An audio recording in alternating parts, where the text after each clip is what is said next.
मित्रांनो, मी आहे उत्तम कोंडून.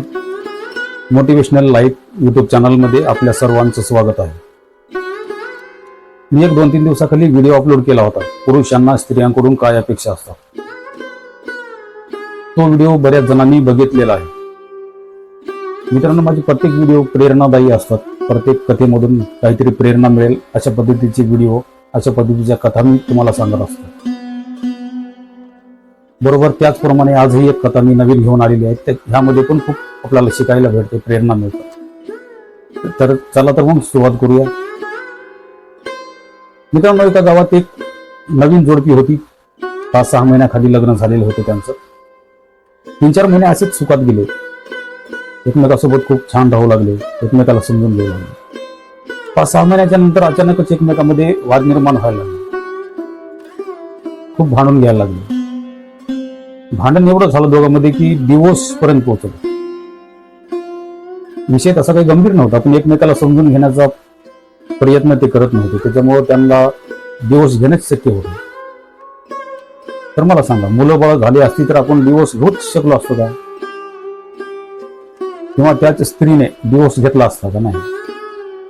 मुलं बाळ झाले नाही म्हणून, नवीन लग्न झालेलं होतं, एकमेकाचं जमत नाही म्हणून डिवोर्स घेण्याचा निर्णय दोन्ही परिवारांना घेतला.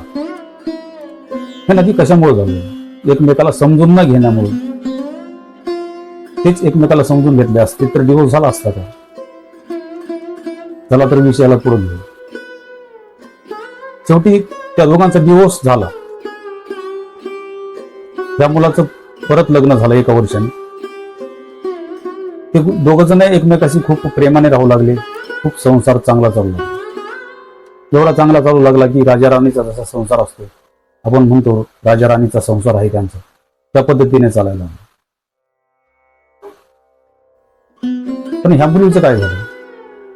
ह्या मुलीचं पण दुसरीकडे लग्न झालं नाही असातला विषय नव्हता. या मुलीचं पण लग्न दुसरीकडे झालं. परत 4-6 महिन्यांनी त्या मुलीचा त्या मुलासोबत सुद्धा डिवोर्स झाला. परत 2 वर्ष माहेरात पडून झाली. परत 4-6 महिन्यांनी डिवोर्स झाला. शेवटी ती माहेरातच पडून राहिली. सांगायचं तात्पर्य एवढाच की ती समजून घेणारी नव्हती. ती कुठेही लग्न करा, कितीही लग्न करा, समजून घेण्याची विचार क्षमता तिची नव्हती. म्हणून हे सगळं तिच्यासोबत घडलं. असं म्हणत नाही, मुलगाही हा आडमुठ होता बोलायला. तो पण समजून घेत नव्हता. डिवोर्स कशामुळे झाला? दोघंही समजून न घेणारी असल्यामुळे एवढा परिणाम भोगावा लागला. त्याचा परिणाम कोणाला भोगावा लागला? तर मुलीला भोगावा लागला. दुसरी जी याची पत्नी होती ती समजदार होती. ते म्हणायची, जाऊ दे, आडमुठही बोलणारच तसं, तो बोलणार नाही तर आपल्याला बोलणार. काही बोलला तर गप राहायची. प्रश्नाचं उत्तर सुद्धा द्यायची नाही, मान खाली घालून ऐकून घ्यायची. संसार चांगला चालत राहिला.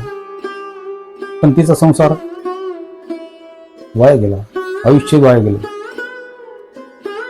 आज तिच्याकडे कुणी पाहत सुद्धा नाही. ते कशामुळं? फक्त आपल्या हट्टामुळं. ती ह्याला समजून घेणारी असती तर संसार सुखाचा झाला असता. डिवोर्स होण्याच्या 3-4 दिवस अगोदर त्याच मुलीला हा मुलगा विनवणी करत होता, वेड्यासारखं करू नको, मला सोडून जाऊ नको, मला तुझी साथ हवी. भांडणं झाली म्हणून काय झालं? मी तुला भांडणं करणार नाही तर कोणाला करणार? तू मला भांडणार नाही तर कोणाला भांडणार? भांडणं ही चालतच असणार. आडमुठ होता तरीही ह्या गोष्टी त्यानं समजून घ्यायचा प्रयत्न केला. भरपूर समजून सांगितलं, पण ती शेवटी ऐकली नाही. तो तिचा प्रारब्ध होता. भरपूर विनंती केली. शेवटी पती असून पत्नीच्या पाया पडायला लागला. मला तुझी साथ हवी, तू मला सोडून जाऊ नकोस. काही चुकत असेल तर माझं माफ कर, मला समजून घेण्याचा प्रयत्न करत जा.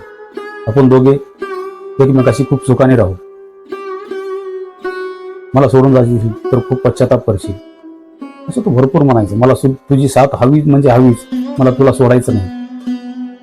भरपूर प्रयत्न केला थांबवण्याचा, परंतु ती थांबली नाही. शेवटी 2-3 लग्न झाली.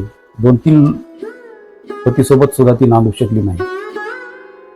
किती दुःखाची गोष्ट आहे, किती दुःखाची बाब आहे. जी स्त्री समजूनच घेत नाही त्या स्त्रीचा कुठेही संसार होऊ शकत नाही. सांगायचं तात्पर्य त्या कथेमधून आपली हीच प्रेरणा आहे. समजूनच घेऊ शकत नाही त्याला आपण काय करू शकतो. प्रेरणादायी व्हिडिओ प्रत्येक वेळेस बनवत होतो. ते प्रत्येक कथेमधून कुठली ना कुठली प्रेरणा माझ्या कथेद्वारे मिळत असते. आतापर्यंत तुम्ही माझा चॅनल सबस्क्राईब केला नसेल तर सबस्क्राईब करून घ्या. जेव्हा जेव्हा मी नवीन व्हिडिओ पाठवत असतो तेव्हा तुम्हाला नोटिफिकेशन येईल. सगळ्यात अगोदर माझा व्हिडिओ तुम्हाला पाहायला मिळेल. तर अशा पद्धतीचं संसारात एकमेकाला समजून न घेतल्यामुळे संसार बर्बाद होत आहे. जाऊ त्या कथेचं बाजूला ठेवा, पण आजही प्रत्येक परिवारामध्ये कुठल्या ना कुठल्या विषयावर भांडं लागतच असते, भांडणं होतच असतात. आपण त्या गोष्टीला समजून घेतच असतो. म्हणून आपली संसार आज इथपर्यंत आली. काही जणांची संसारात पूर्ण आयुष्य गेलं. हा, मी मान्य करतो प्रत्येक संसारामध्ये भांडणं होतात. एकमेकाला समजून घेण्याचा प्रयत्न करणे हा आपला जन्मसिद्ध हक्क आहे. आपण समजूनच घेतलं पाहिजे. त्या संसारात एकमेकाला समजून घेण्याची क्षमता नसते, त्या संसारामध्ये गोडी नसते. सारखी कटकट निर्माण होत असते. हा, कधी पती चुकतो, कधी पत्नी चुकते. त्यांना समजून घ्यायलाच पाहिजे. समजून नाही घेतलं तर परिणाम मोठा होईल.